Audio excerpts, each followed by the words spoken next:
उत्तर प्रदेश अनुसूचित जाति, जनजाति, पिछड़ा एवं अल्पसंख्यक माध्यमिक शिक्षक संघ के तत्वाधान में 11वां वार्षिक अधिवेशन एवं शैक्षिक विचार गोष्ठी, शिक्षा का वर्तमान स्वरूप, समाज और संगठनों की भूमिका। कार्यक्रम की शुरुआत सबसे पहले बाबा साहब भीमराव अंबेडकर के चित्र पर माल्यार्पण कर किया गया। शैक्षिक विचार गोष्ठी में आज शिक्षा के बदलते स्वरूप और भारतीय शिक्षा प्रणाली को देखते हुए इस गंभीर विचार विमर्श की आवश्यकता है। इसके लिए कुछ बुनियादी सवालों से जूझना होगा। सबसे पहला प्रश्न शिक्षा क्या है, वह कौन सा परिवेश है जिसमें शिक्षा बदल रही है। दूसरा प्रश्न, इस बदलते हुए शैक्षिक परिदृश्य को ध्यान में रखते हुए शिक्षक संगठनों, छात्रों और नागरिकों की भूमिका व चुनौतियां क्या है।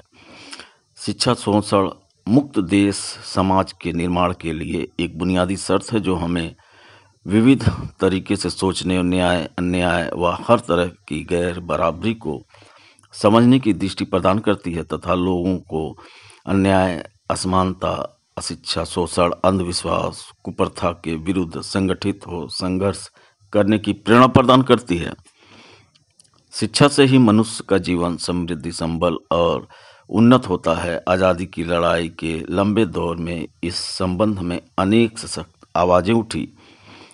महात्मा ज्योतिबा फूले, सावित्रीबाई फूले, फातिमा शेख से लेकर नौरोजी पेरियार, टैगोर, संत गाडगे, भगत सिंह, डॉक्टर अंबेडकर आदि महापुरुषों ने देश के वंचित दलितों, आदिवासियों, अल्पसंख्यकों, महिलाओं तथा शोषित जनता को निःशुल्क, गुणवत्ता युक्त एक समान शिक्षा प्रदान करने के लिए पुरजोर प्रयास किया।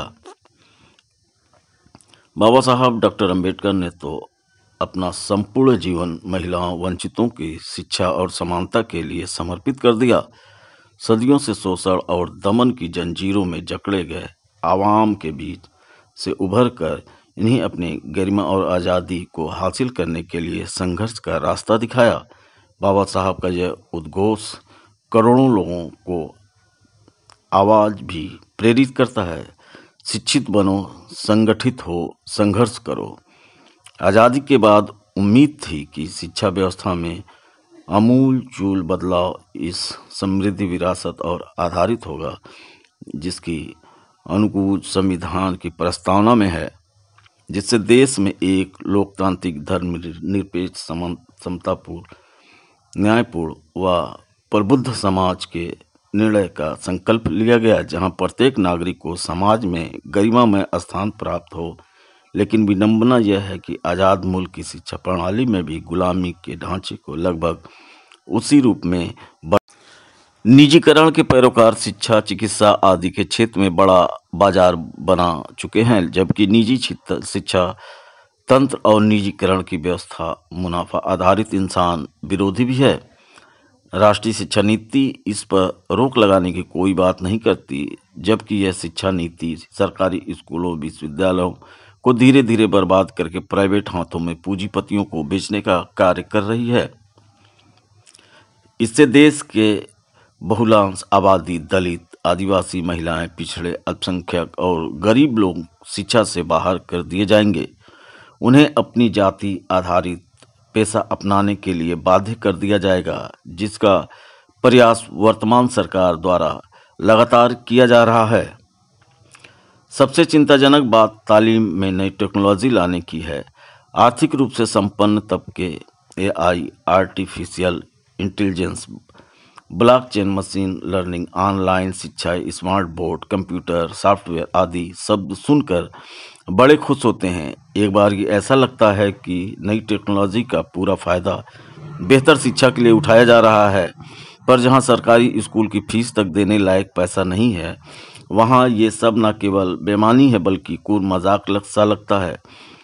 दूसरी तरफ कमजोर आय वर्ग के बच्चों को दी जाने वाली प्री मैट्रिक छात्रवृत्ति को बंद कर दिया गया।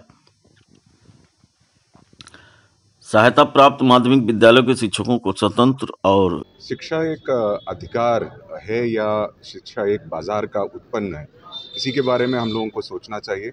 अभी जो नया शिक्षा नीति आया है, जैसे राम प्रताप जी ने बोला कि मतलब बाजारीकरण और ग्लोबलाइजेशन और लिबरलाइजेशन के बाद जो अभी जो शिक्षा नीति आए हैं बिल्कुल उन्हीं के तहत चल रहा है।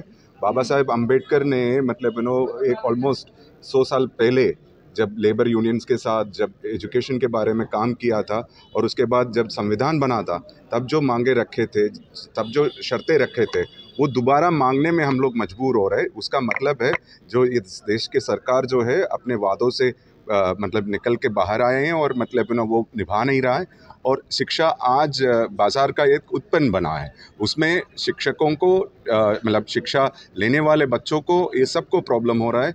और एनईपी जो है मतलब एक कंकरेंट सब्जेक्ट है एजुकेशन, लेकिन उसको मतलब ऊपर से थोपा जा रहा है। वो हर राज्य में अलग अलग स्वरूप ले रहा है और वहाँ पे उनका दिक्कतें हो रहा है। तो ये सब चीज़ के खिलाफ मतलब जनता को मतलब अवेयरनेस बनाना और उसके साथ काम करना ताकि हमारे अधिकार का रक्षा हो और यहाँ पे सबको समान शिक्षा मिले, इसके लिए हम लोग मतलब प्रतिज्ञाबद्ध है और हम इसमें काम कर रहे हैं। मेरा नाम सचिन है, मैं दिल्ली यूनिवर्सिटी में पढ़ाता हूँ और शिक्षा के क्षेत्र में काम करता हूँ।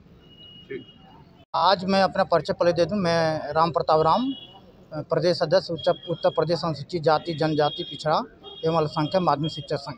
आज जो है उत्तर प्रदेश अनुसूचित जाति जनजाति पिछड़ा एवं अल्पसंख्यक माध्यमिक शिक्षक संघ का 11वां अधिवेशन एवं सचिव विचार गोष्ठी रखा गया है।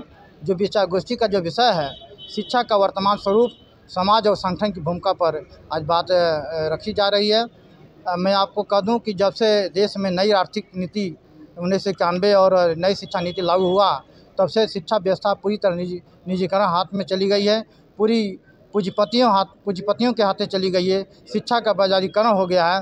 तो आप ताज़ा उदाहरण देख रहे होंगे। तो जो उत्तर प्रदेश में शिक्षकों के ऊपर जो हमले हो रहे हैं, जो जब से उत्तर प्रदेश माध्यमिक शिक्षा सेवा चयन बोर्ड अधिनियम 1982 समाप्त कर दिया गया, तब से पूरे शिक्षकों के ऊपर जो हमले हो रहे हैं, जो सेवा सुरक्षा हैं, जो सेवा शर्तें हैं, जो धाराएं थी 12, 18, 21 पूरी तरह समाप्त कर दिया गया है। इसी कारण जो पूरे शिक्षकों के ऊपर जो है हमले हो रहे हैं। पूरे प्रदेश में एक सस्पेंशन का बाहर आ चुकी है।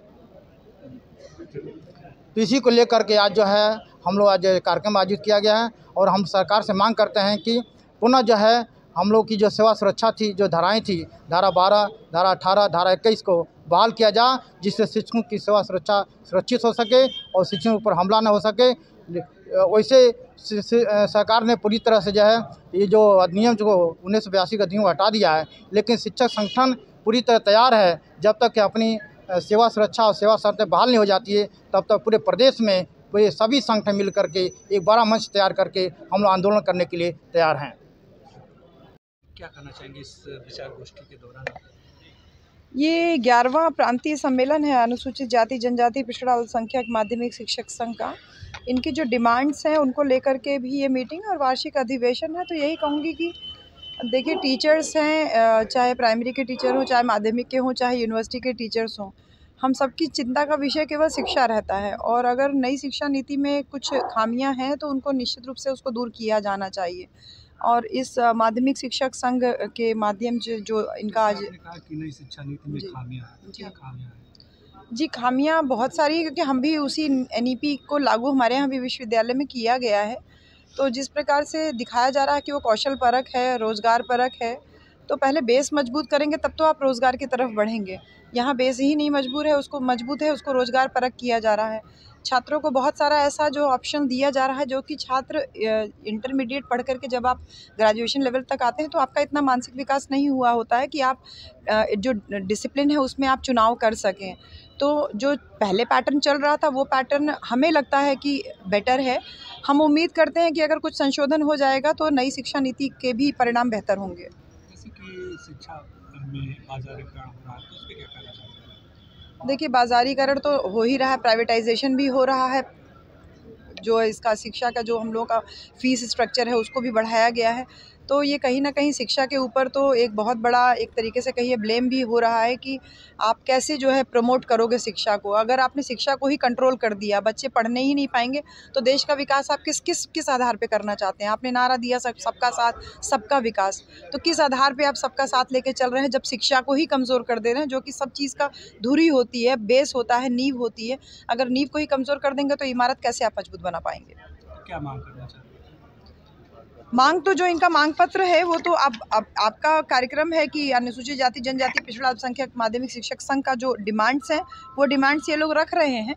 हमारी व्यक्तिगत कोई मांग नहीं है, हम तो इनका समर्थन के लिए आपके बीच में है कि जो जो आप लोगों ने डिमांड्स की है कि 15 दिन के अंदर जो भी है इनकी नई शिक्षा नीति को लेकर के भी और तमाम जो रिक्त पद हैं इनके और 15 जो भी बोर्ड से जो चयनित टीचर्स होते हैं उनको 15 दिन के अंदर कार्यभार ग्रहण करवा दिया, क्योंकि बहुत सारे टीचर्स को ज्वाइन नहीं करने दिया जाता है। ऐसी तमाम समस्याएं आती हैं।